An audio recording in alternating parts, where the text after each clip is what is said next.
बिस्मिल्लाहिर्रहमानिर्रहीम। आपने ये दावा किया है कि नमाज बगैर पढ़े तोबा सिर्फ तोबा से माफ हो जाएगी, तो दलील किसके जिम्मे है? आपके जिम्मे है। तो आप बताओ कुरान और सुन्नत में कोई एक ऐसी दलील कि जिसने 20 साल नमाजें छोड़ी हो तो वो बगैर पढ़े क्या हो जाएंगी? माफ हो जाएंगी। जिन्होंने ये लॉ नहीं पढ़ा ना, वो फेंकते रहते हैं, वो क़ज़ाए उम्री का इनकार कर देते हैं। वो कहते हैं क़ज़ाए उम्री पर कोई हदीस बताओ। अल्लाह के बंदो, दलील उसके ज़िम्मे होती है तो क्या करता है? दावा करता है। आप चूंकि ये नमाज में तो असल ये कि जब वो एक दफ़ा लाजिम हो गई तो क़यामत तक के लिए लाजिम हो गई, जब तक पढ़ोगे नहीं ज़िम्मे से साक़ित नहीं होगी। आपने ये दावा किया है कि नमाज बग़ैर पढ़े तोबा सिर्फ तोबा से माफ़ हो जाएगी, तो दलील किसके ज़िम्मे है?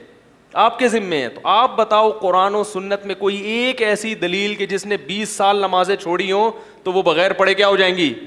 माफ़ हो जाएंगी।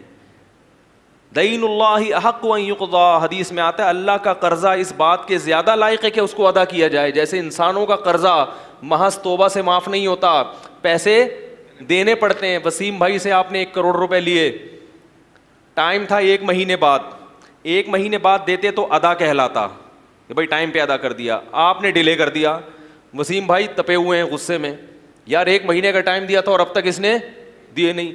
1 साल हो गया, 2 साल हो गए, 10 साल हो गए, देना तो पड़ेगा ना आपको।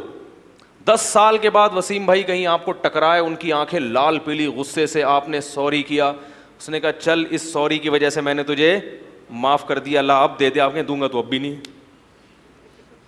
तोबा से ये तो हो जाएगा, सॉरी से कि आप जो 10 साल लेट कर रहे हो वो लेट पे कोई अलग से जुर्माना नहीं लगा। क्या ख्याल है? अलग से जुर्माना भी नहीं ले रहा, वो माफ भी कर दिया उसने ये जुर्म, लेकिन कर्जा तो आपके वालिद को भी देना पड़ेगा। तो अल्लाह का कर्जा भी बहरहाल, नमाज एक कर्ज है आपके जिम्मे। जब आप इस्लाम ले आए तो वो कर्ज हो गई, वाजिब हो गई।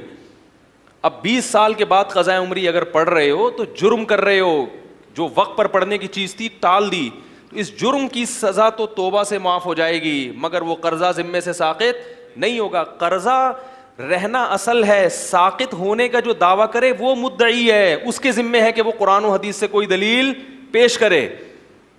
तो चूंकि मैं बता रहा हूँ आजकल इल्म में गहराई नहीं है, गहराई नहीं है, सरसरी चीज़ें चंद उधर से पढ़ ली उधर से पढ़ ली और मुफ्ती बने फिरते हैं, मुज्तहिद बने फिरते हैं।